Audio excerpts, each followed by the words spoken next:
Assalamualaikum warahmatullahi wabarakatuh. Perkenalkan, nama saya Anissa Rahma. Pada kesempatan kali ini saya ingin mempresentasikan tentang rekap video pekan 12.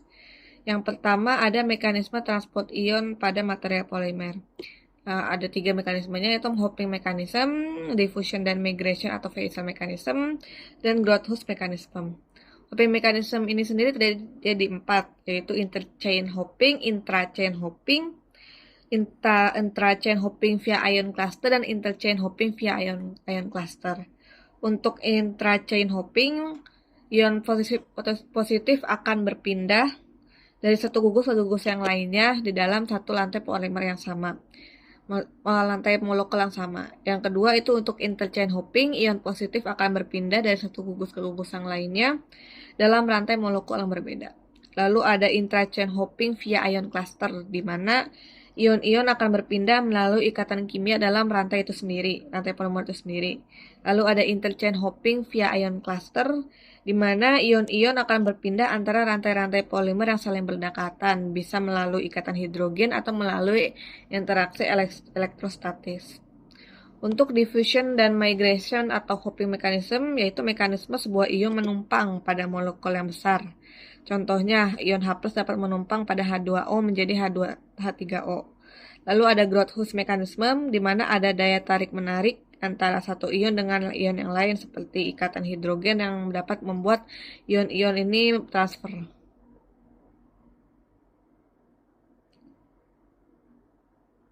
Lalu, apa kaitan konduktivitas ionik dan struktur polimer? Jadi untuk mendapatkan konduktivitas ionik yang tinggi, kita bisa melakukan modifikasi dari struktur polimernya. Untuk struktur blok polimer memiliki phase separation yang lebih baik, yaitu dapat memisahkan hidrofilik dan hidrofobik lebih baik, sehingga tidak butuh banyak air untuk menghantarkan ion lebih cepat. Sedangkan untuk random copolymer akan menyebabkan klaster air akan terpisah-pisah, sehingga lebih sulit untuk menghantarkan ion. Lalu untuk apa sih bahan polimer itu, kenapa harus konduktivitas ioniknya tinggi? Nah, ini karena biasanya dipakai untuk fuel cell. Jadi kecepatan reaksi fuel cell ini ditentukan oleh perpindahan ion, sehingga semakin tinggi konduktivitasnya maka performa semakin tinggi, sehingga arus yang dihasilkan semakin tinggi. Lalu bagaimana cara kita meningkatkan konduktivitas ionik pada bahan polimer? Itu ada diantaranya ada 4, yaitu dengan mengatur morfologi polimer, yaitu merancang morfologi polimer agar ion dapat bergerak bebas. Lalu ada meningkatkan temperatur. Ketika temperatur tinggi, disosiasi meningkat, maka konduktivitas juga akan meningkat. Lalu ada yang ketiga, yaitu pengaturan kelembapan. Kelembapan ini dapat meningkatkan konduktivitas ionik dalam polimer. Karena semakin banyak kandungan air atau semakin lembab, maka ion dapat bergerak semakin bebas. Lalu ada penambahan gugus ionik. Gugus ionik dalam larutan elektrolit kuat dapat mengionisasi hampir seluruhnya dalam larutan, sehingga dapat meningkatkan konduktivitas ionnya. Namun, implementasi praktis konduktivitas ion pada bahan polimer ini memiliki tantangan dan batasan sendiri. Di antaranya ada 3, yaitu ketergantungan pada kelembapan, di mana polimer konduktif ion yang memerlukan kelembapan tertentu itu banyak.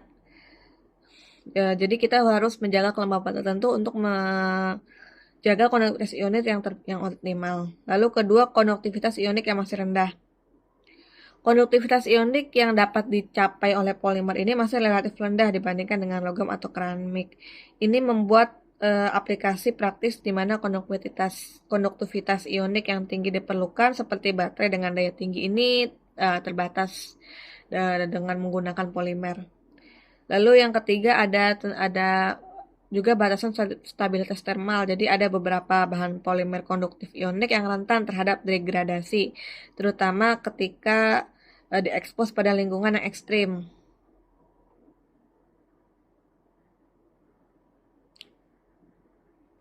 Lalu yang selanjutnya adalah tentang konduktivitas listrik. Pertama, apa itu konduktivitas listrik? Konduktivitas listrik adalah kemampuan untuk menghantarkan arus listrik. Lalu apa sih alasan kenapa kita tuh butuh polimer yang dapat menghantarkan listrik?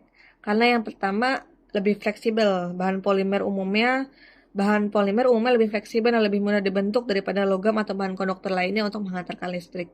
Yang kedua, bahan polimer ini lebih murah dibandingkan bahan-bahan lain seperti logam dalam jumlah besar untuk dibuat menjadi alat yang dapat menghantarkan listrik.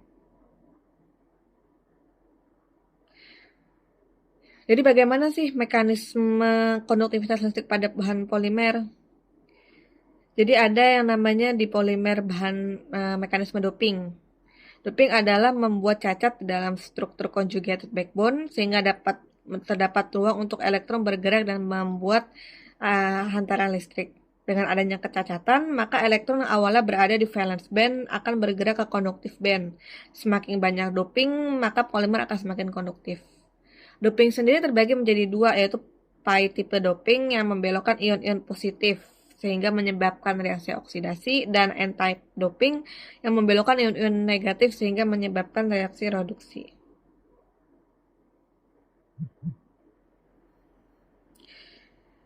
Jadi agar sebuah polimer dapat menghantarkan elektron, maka polimer ini harus memiliki elektron berlebih.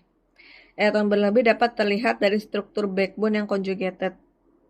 Pada double bond, ada pasangan elektron yang berlebih juga membuat elektron dapat bergerak. Lalu bagaimana sih cara meningkatkan konduktivitas listrik pada bahan polimer? Yang pertama itu ada tentang dengan spin coating, yaitu polimer dilarutkan lalu kemudian dimasukkan ke dalam spinner. Kelebihannya bisa dilakukan di atmospheric pressure dan murah agar dapat digunakan pada ketebalan ratusan nanometer dan ketebalan dapat dikontrol. Kekurangannya semua substrat ikut tercoating sehingga tidak bisa spesifik material harus soluble. Lalu kedua ada screen printing di mana dicetak dan digunakan untuk layering. Kelebihan dapat dilakukan di atmospheric pressure dan bisa di patterning juga. Kekurangannya pengaturan film ini sulit dilakukan dan material harus soluble. Lalu ada juga drop casting yang dimana kan simpelnya dilakukan kemudian dievaporasi. Kelebihannya ketebalan film bisa lebih besar daripada 1 mikrometer dan juga sangat murah. Kekurangannya ketebalan film sulit diatur, film yang tipis sulit untuk dibuat. Lalu ada inject printing di mana polimer dapat disimpan dari printer ke substrate. Kelebihannya resolusi sangat tinggi, tidak ada material terbuang. Sedangkan kekurangannya ketebalan film sulit untuk diatur. Jadi perkembangan terkini dalam bidang bahan polimer yang konduktif secara listrik itu ada banyak. Beberapa di antaranya adalah ada rechargeable battery, lalu ada polimer digunakan juga sebagai sensor, lalu ada juga biocompatible polimer di mana si polimer ini bisa sebagai saraf buatan dan sel otak. Sekian dari saya, kurang lebihnya mohon maaf. Wassalamualaikum warahmatullahi wabarakatuh.